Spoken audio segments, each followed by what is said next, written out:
আসসালামু আলাইকুম। আমার নাম ওমর গনি। আমি বর্তমান গনি হসপিটাল অ্যান্ড ডায়াগনস্টিক সেন্টারের ম্যানেজিং ডিরেক্টর পদ পালন করতেছি। এটা হচ্ছে যেদিন সরকার পদত্যাগ করেন ওদিন পুরো দেশে একটা বিশৃঙ্খলার সৃষ্টি হয়েছে। ফলশ্রুতিতে আমরা আমাদের বিভিন্ন আমাদের যতটুকু আমরা প্রোটেকশন নেওয়ার প্রয়োজন ছিল আমরা প্রোটেকশন নিয়েছিলাম। আমরা আমাদের আমাদের হসপিটালের পাশাপাশি আমাদের একটা মার্কেটও আছে। আমরা বিশৃঙ্খলা হবে এবং একটা অরাজকতা সৃষ্টি হবে এই জন্য আমরা একটা প্রিকশন নিয়ে আমরা মার্কেটটা বন্ধ ঘোষণা করে দিয়েছিলাম ওই সময়। আমাদের হসপিটালটা একটা সেবামূলক প্রতিষ্ঠান, আমাদের মার্কেটটা একটা ব্যবসায়ী প্রতিষ্ঠান। আমাদের মার্কেটে ৩০০-এর উপরে ব্যবসায়ী আছে যারা ব্যবসা করেন। আমাদের হসপিটালে আমরা এই গ্রাম এলাকায় আমরা সর্বনিম্ন খরচে সর্বোচ্চ সেবাটা দেওয়ার চেষ্টা করতেছি, যার ফলে আমার বাবা ওসমান গনি সাহেব এখন এই হসপিটালের জন্য উনি নিজের তরফ থেকে ভর্তুকি দিয়ে যান। সুতরাং এ ধরনের কোনো প্রশ্নই উঠতে পারে না যে আমরা দলীয় কেউ নাম ভাঙিয়ে আমাদের জন্য চাঁদা দাবি করেছেন বা আমরা চাঁদা দিয়েছি। এই তথ্যটি সম্পূর্ণ ভুয়া এবং বানোয়াট। আমরা কাউকে চাঁদা দিও নি, কেউ আমাদের থেকে চাঁদা খুঁজেও নি।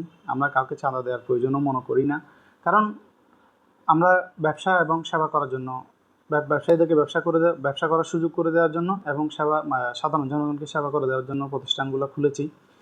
সুতরাং এক্ষেত্রে একটা ভুয়া কথা না, আমরা কোনো ধরনের ঝুঁকিতে নেই। আমরা হসপিটালটি চালু রেখেছি নিয়ম মাফিকভাবে, আমরা কোনোদিন বন্ধই করিনি এবং আমরা 7 তারিখ থেকে নিয়ম মাফিক আমরা আমাদের মার্কেটটাও চালু করে দিয়েছি। যেহেতু দেশের শৃঙ্খলা ফিরে এসেছে, দেশের শৃঙ্খলা ফিরে আনানোর চেষ্টা করতেছে, সুতরাং আমরা আমাদের ব্যবসায়ী ভাইদের জন্য পুরো মার্কেট এবং আমাদের হসপিটালে রোগীদের সেবা পাওয়ার জন্য পুরো হসপিটালটা আবার পুরো দমে আমরা চালু করে দিয়েছি। আনোয়ার কোনো ধরনের চাঁদা দাবি করেছেন কিনা বা তার নেতৃত্বে এখানে কোনো ধরনের হামলা হয়েছে কিনা? দেখুন, বিষয়টা আমরাও শুনেছি, যাদের থেকে শুনেছি ওনারা বলছেন যে কেউ একজন বলেছে আমাদেরকে, ওনারা সেখান থেকে শুনেছেন। আসলে বলা কথাই তো বিশ্বাস করা উচিত না। এই বলা কথা বিশ্বাস করতে গিয়ে অনেকগুলো গুজব রটায়। তো আমরা প্রথমে বলেছি আমাদের একটা ব্যবসায়ী এবং সেবামূলক প্রতিষ্ঠান। এই ধরনের প্রতিষ্ঠান তো আমরা তো চাঁদা দেওয়ার প্রশ্নই ওঠে না। এগুলো মানুষের সেবার জন্য এবং মানুষের ব্যবসা করার জন্য খোলা হয়েছে। এগুলো তো আসলে চাঁদা দেওয়ার প্রশ্নই ওঠে না। সুতরাং আমি সবাইকে একটা অনুরোধ করব যে শোনা কথাই গুজবে কান দিবেন না।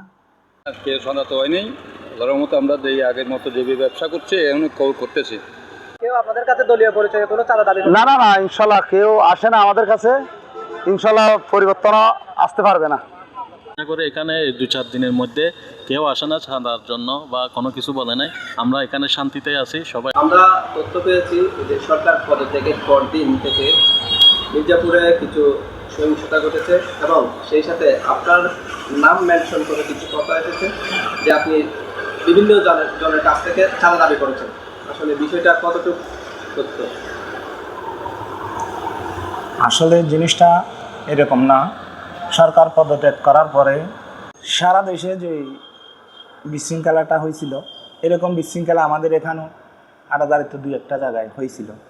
ওর মাধ্যমে যারা এই 16টা বছর যারা দেশ শাসন করেছে, এই আওয়ামী লীগ, যুবলীগ, ছাত্রলীগ, এরা সাধারণ মানুষকে কথা বলার সুযোগ দেয় নাই। কারো দোকানপাট দখল করছে, কারো জায়গা সম্পত্তি দখল করছে, কারোর বাক স্বাধীনতা পর্যন্ত কথা বলার সুযোগ এরা দেয় নাই।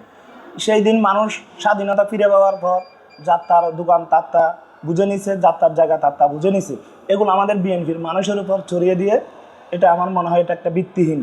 এটা বিএনপির মানুষ এতে কোনোভাবে জড়িত না, এটা আমরা নিশ্চিত করে বলতে পারি। এটা আমরা কেউ এখানে জড়িত না। এই 2-1 দিন যাওয়ার পরে সারা হাটাজারিতে একটা এই গ্যাস ছড়াইয়া পড়ছে, বলতেছে এর থেকে চাঁদা নিছে, এর থেকে এই চাঁদা নিছে। আসলে কথাটা কিন্তু ভিত্তিহীন, এর কোনো ভিত্তি নাই।